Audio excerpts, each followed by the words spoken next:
guys, welcome back to the channel.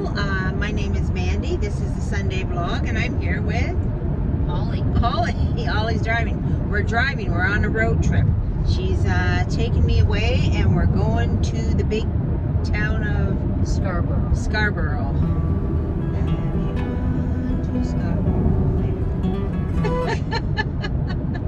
No? Where's your singing voice? I am not singing. Anyway, Scarborough is in Toronto, around Toronto, by Toronto. One of the what do they call those? Subsidies of Toronto or something? It's not There's subsidies. A word. What's the word? It's, a borough or something. Yeah, something like that. Yeah, it's just around Toronto. There's a million little things around Toronto. Toronto is massive. I don't know how many people live in Toronto. Millions. Yeah, millions. It's big. Well, anyway, we're on the 401. Every time I say the 401, I think about Stompin' Tom's song. Yeah. The cop's been looking for the son of a gun who's been ripping the tar off the 401. The 401. 401. Bud the Spud. Bud the I'm Spud. still not singing, Mom, so. It's Bud the Spud. Anyway. We just hit a bit of construction. Oh, we just hit construction. No, well, I don't know. There seems to be no construction, but we're stopped. What are we here? We're 1, 2, 3, 4 lanes. We're not close to Toronto yet. So this is 8 lanes of traffic going across here right now. This is the 401. Is a little bit of history here. It is the busiest highway in North America. They say turn around so they can see. You want to see? Okay, here, you want to turn around?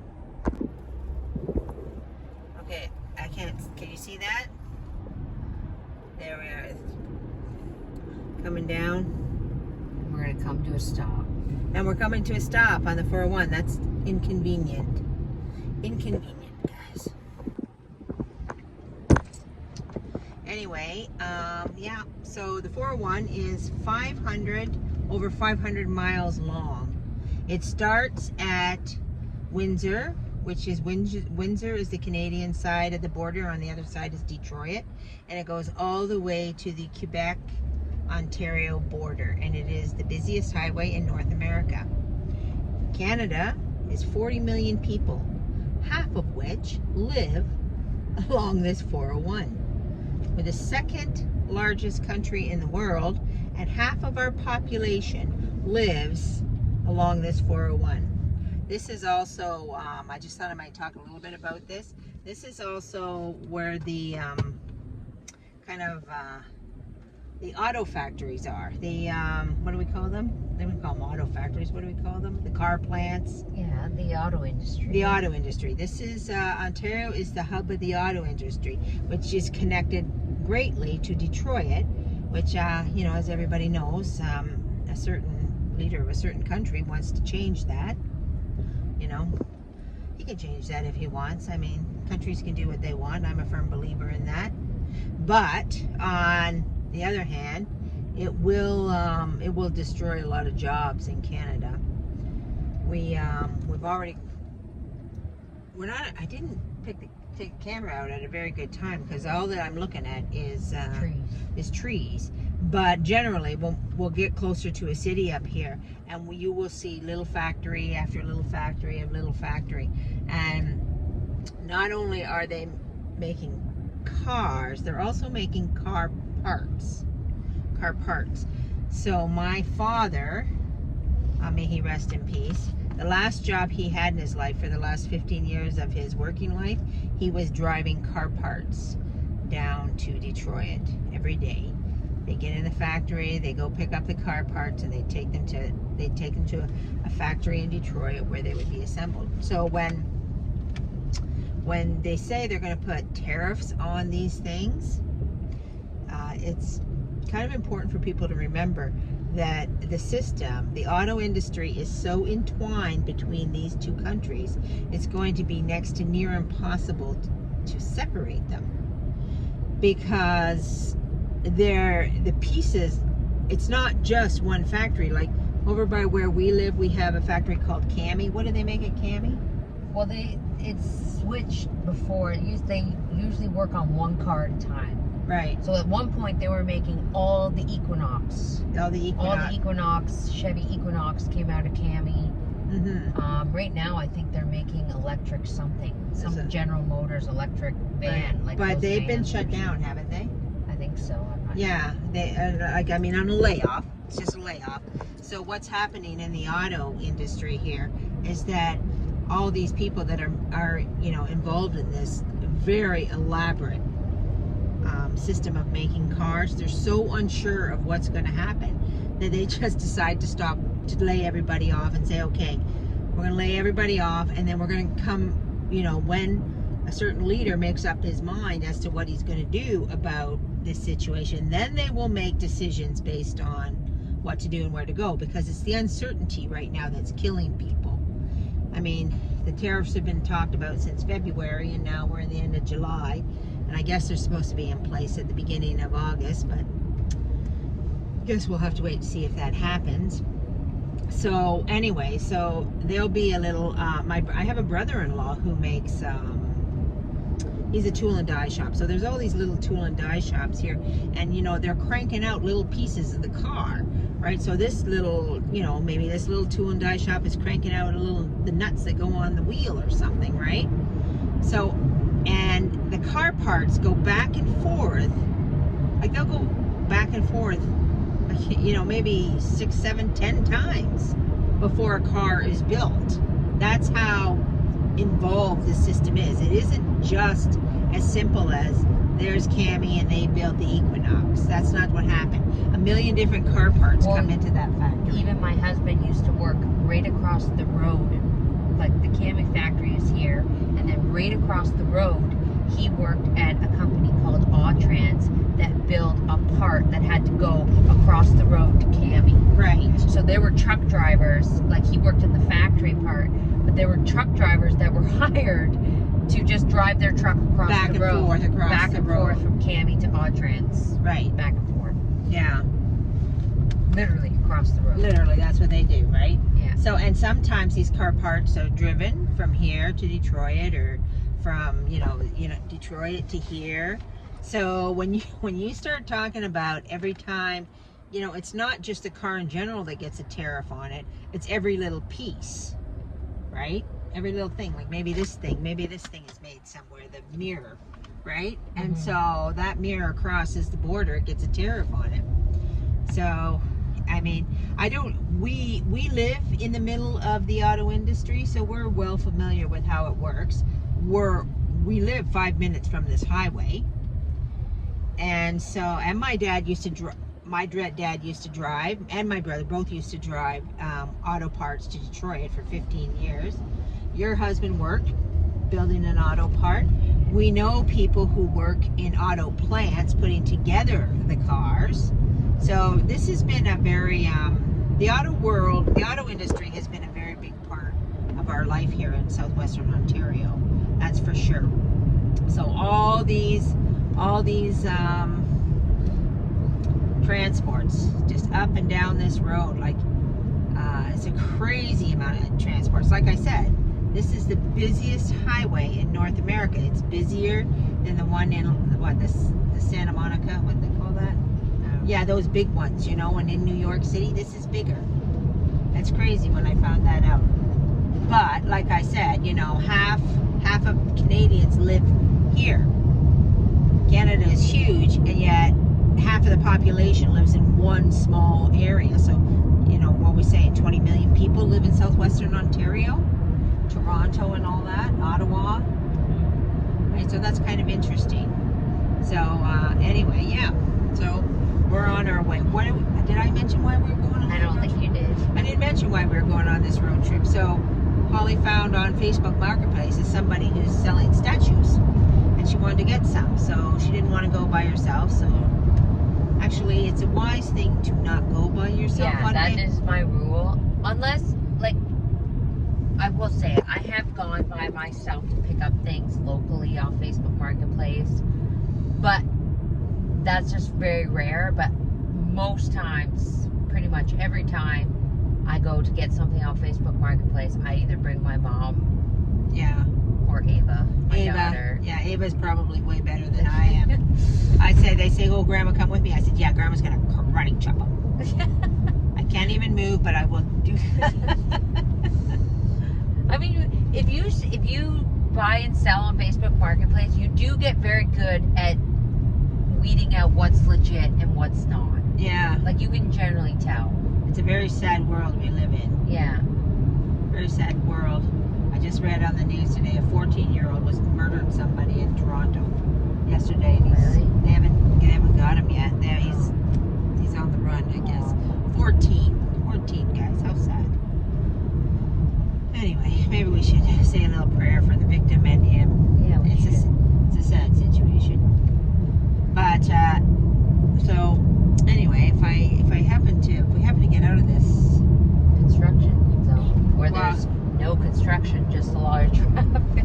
well, it's Saturday. We're taking No, I this know, on a so they're Saturday, not working. so Yeah, they're but not I working on the don't roads. even see any machinery or anything. The one thing that this is for my American viewers that they don't.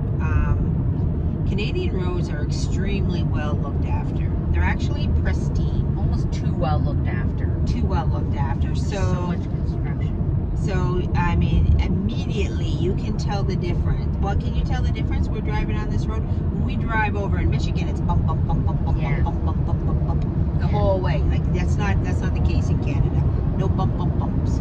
Oh, I have an interesting tidbit about what is that? Why am I drawing a blank on the word?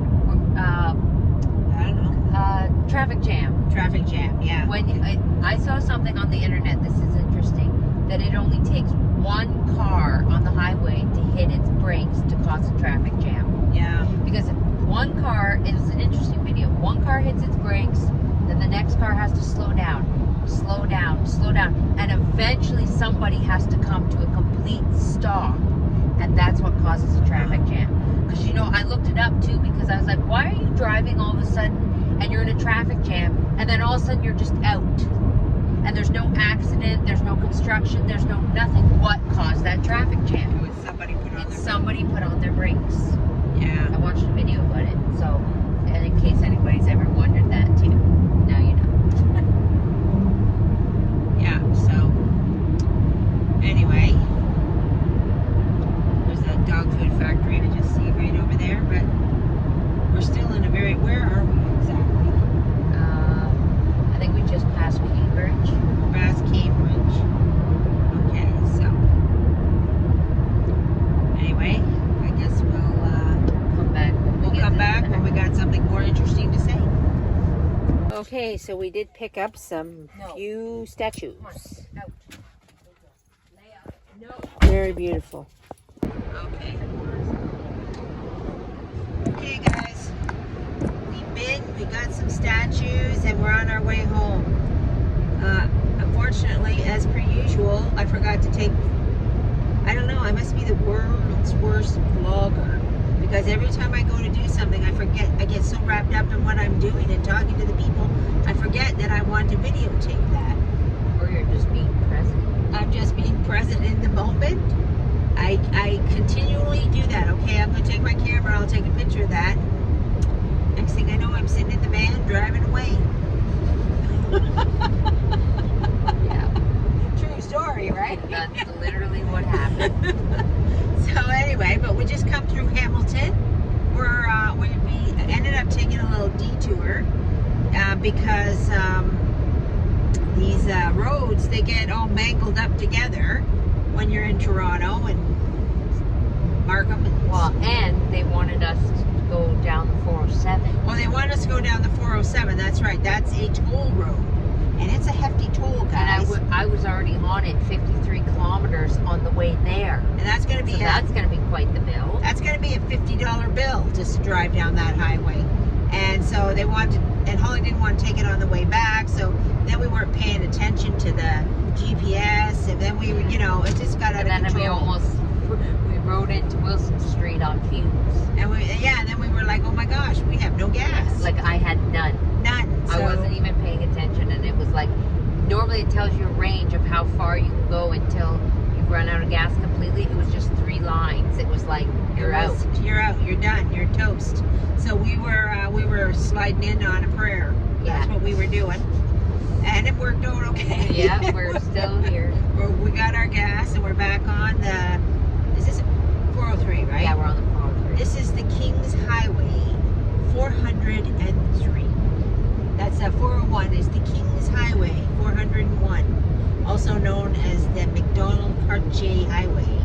Yeah. McDonald is the first Prime Minister of Canada. Cartier, he's a Prime Minister, right? Yeah. No. No, he's Explorer? Jobs Cartier. Yep. Jobs Yeah. Cartier. Well, Is that how whatever. you say that? Jobs? We'll have to look that up. We're lacking on our Canadian history here for a Yeah, moment. Cartier. Is it? Yeah, Explorer. Okay, so anyway, well, we in Ontario, we just call these the 401, the 403. You're getting on the 401. So we're taking the 403 back. We've just come through Hamilton, which is right beside Toronto. And it's the steel capital of Ontario, maybe Canada even. I don't even know. My uncle worked at DeFasco Steel. And as you may know, there's a few tariffs being put on that stuff. So I don't know how it's affecting those people in Hamilton. Hamilton used to have it had the nickname of the lunchbox city, because everybody that lived there, you know, Toronto was a little bit snobby, a little bit uppity, and Hamilton was the blue collar place. Everybody that worked there worked for the steel mill. I'm sure it's not like that anymore. My father grew up in Hamilton, so, and we had relatives in Hamilton, his family. So that's that. So I don't know how much steel they're pumping out now, and I don't know where it's going and how much it is. But I do know a friend of ours who was a welder said that, you know, back when, you know, that guy, he started, I don't know why I don't want to say his name. What guy? Trump. When he started the tariffs, he said immediately the price of material went up 50%. So that's a huge hike. Huge hike. So that means anything that is affected by that product is going to go up in price, whether here or in the United States. I mean, we both get affected. So it's both kind of a sad day. But anyway, God's will be done. That's what we say. Yep. And we're just still chugging along. So we're on our way home. We got our statues, and what else do we have to say? And statues we got. We got lots of statues. We bought lots of statues. Beauties. Really nice old ones. So Worth the drive. it was worth the drive. Yeah. And Holly and I, we've been chatting all the way there and all the way back. Yeah. No silence in this car. No silence. No silence. You may have guessed I'm a talker. What? Holly's a talker too, I am talking. if you get her with the right people. Yeah. Alrighty guys, this is Mandy Signing out. signing off. God bless and take care, and we'll see you next time on the Sunday vlog.